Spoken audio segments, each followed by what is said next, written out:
오늘도 사순절 갈보리 기도에 나오신 성도님들에게 하나님의 크신 은혜가 넘치기를 먼저 주님의 이름으로 축원합니다. 오늘 말씀의 제목은 죄를 깨닫게 하는 무릎입니다. 죄를 깨닫게 하는 무릎. 예수님의 3년 공생애 중에서 아마 가장 오래 머물면서 활동했던 곳은 막 게네사렛 호수 인근입니다. 흔히 갈릴리 호수라 말하는데 거기서 예수님의 고향인 나사렛도 그리 멀지 않은 곳에 있습니다.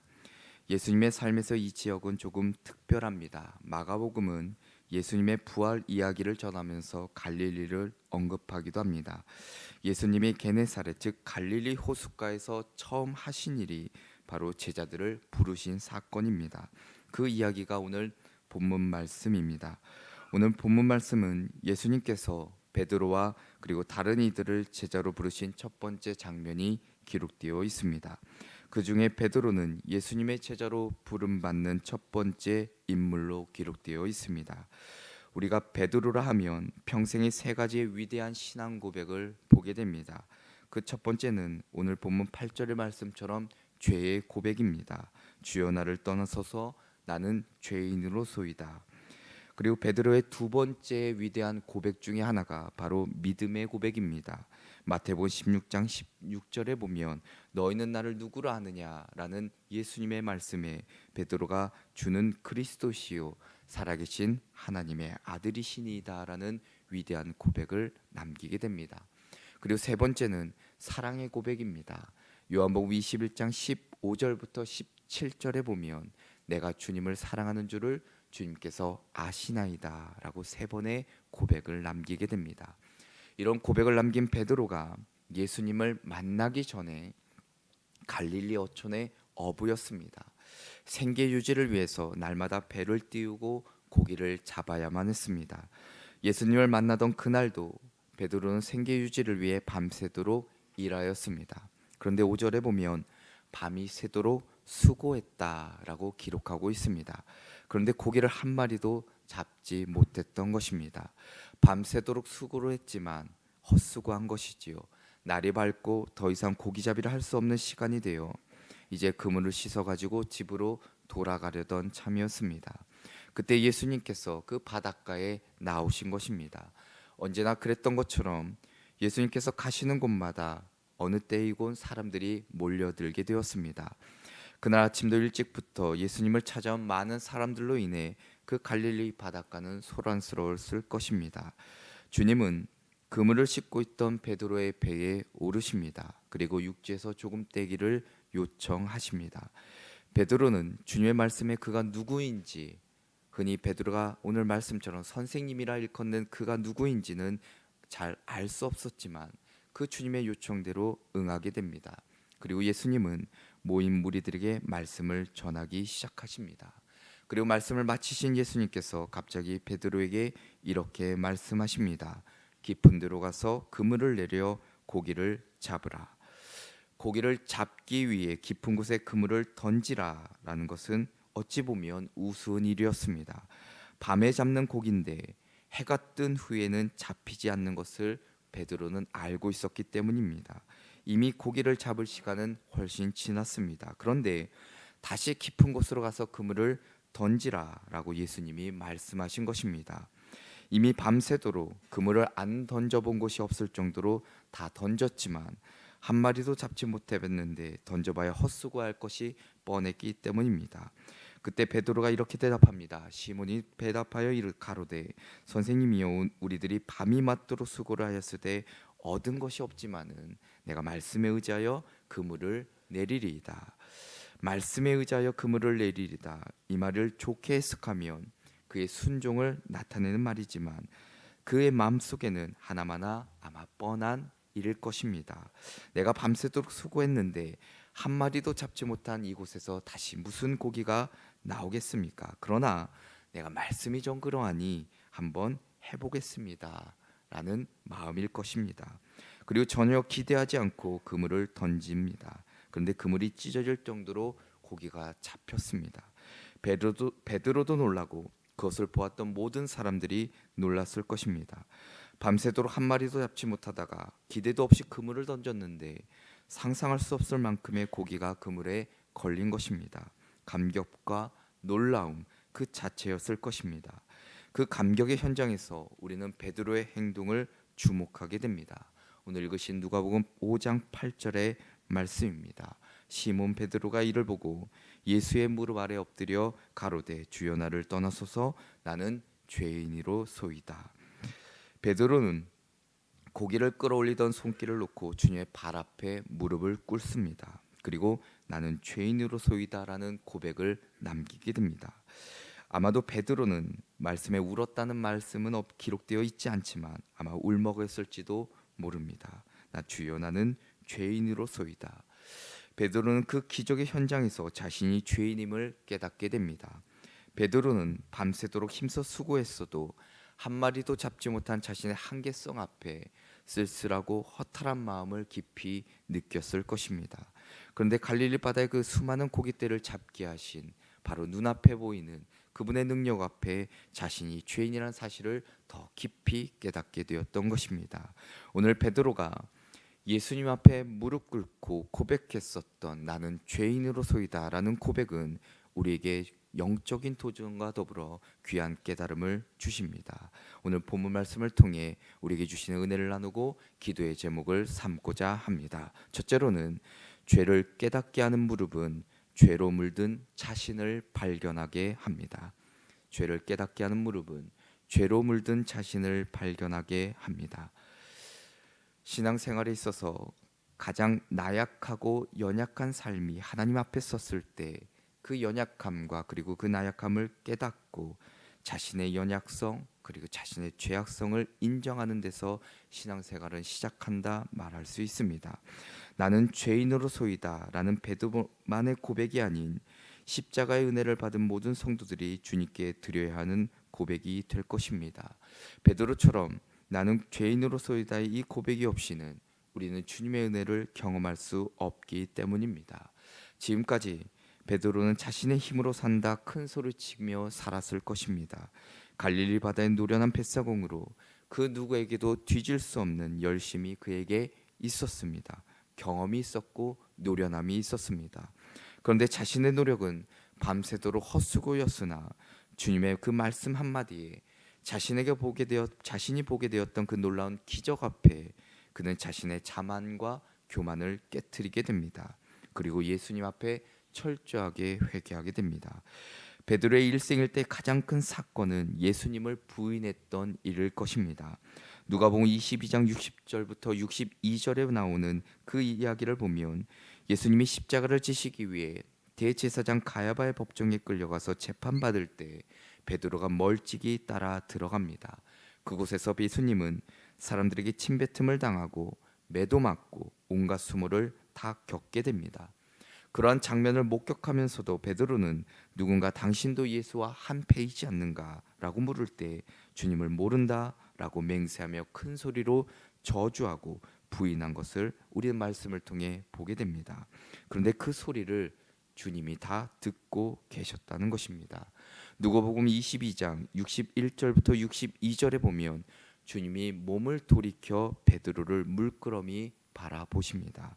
이렇게 기록합니다. 주님께서 돌이켜 베드로를 보시니 베드로가 주의 말씀 곧 오늘 닭 울기 전에 내가 3번 나를 부인하리라 하심이 생각나서 밖에 나가서 심히 통곡하니라.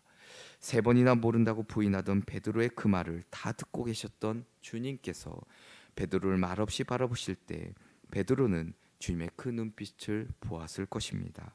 오히려 책망이 아니라 측은하고 가엾게 여기셨던 주님의 눈빛을 보았을 것입니다.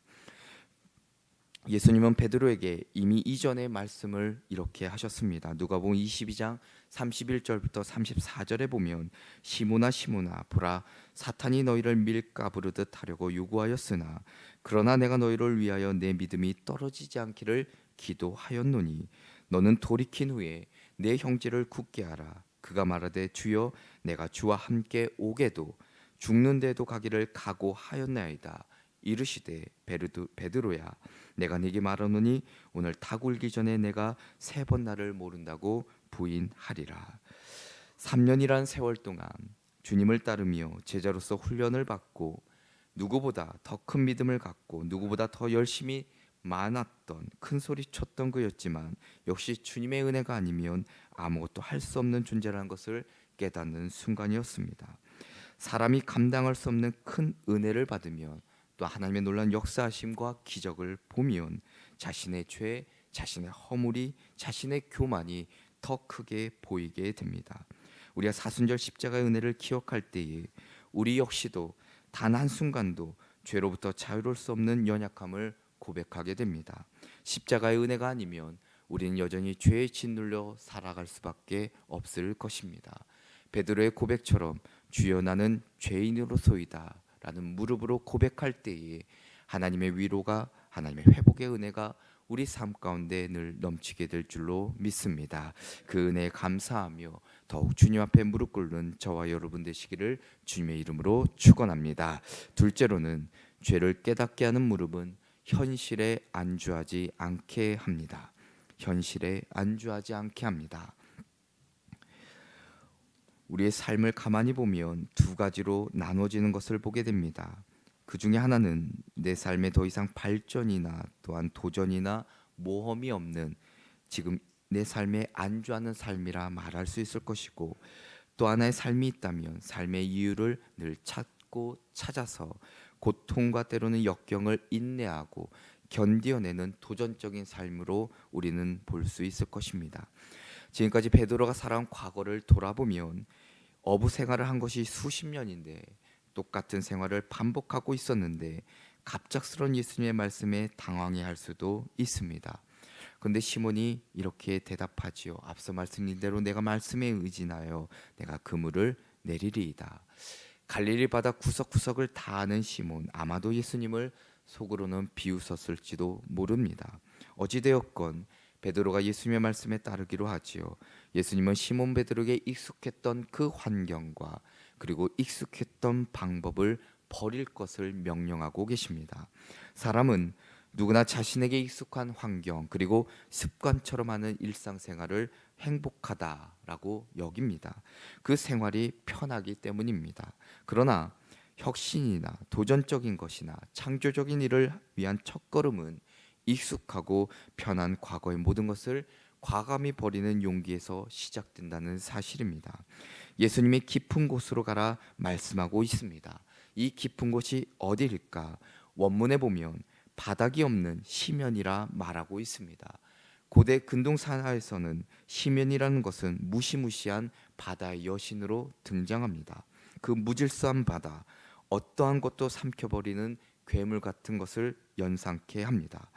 더 나아가서는 인생의 두려움과 보이지 않는 절박함과 벽과 같은 막막함이 바로 이것일 것입니다. 그런데 시몬은 예수님에게 우리가 밤새도록 애를 썼으나 아무것도 잡지 못했습니다. 그러나 내가 선생님의 그 말씀에 따라 그물을 내리겠습니다. 그물이 찢어질 정도로 잡히는 고깃대를 발견하는 순간, 배가 가라앉을 지경이 된 순간 시몬의 반응은 어떻습니까? 그는 주님 앞에 다시 한번 나를 떠나소서 나는 죄인이로소이다 라고 고백하게 됩니다.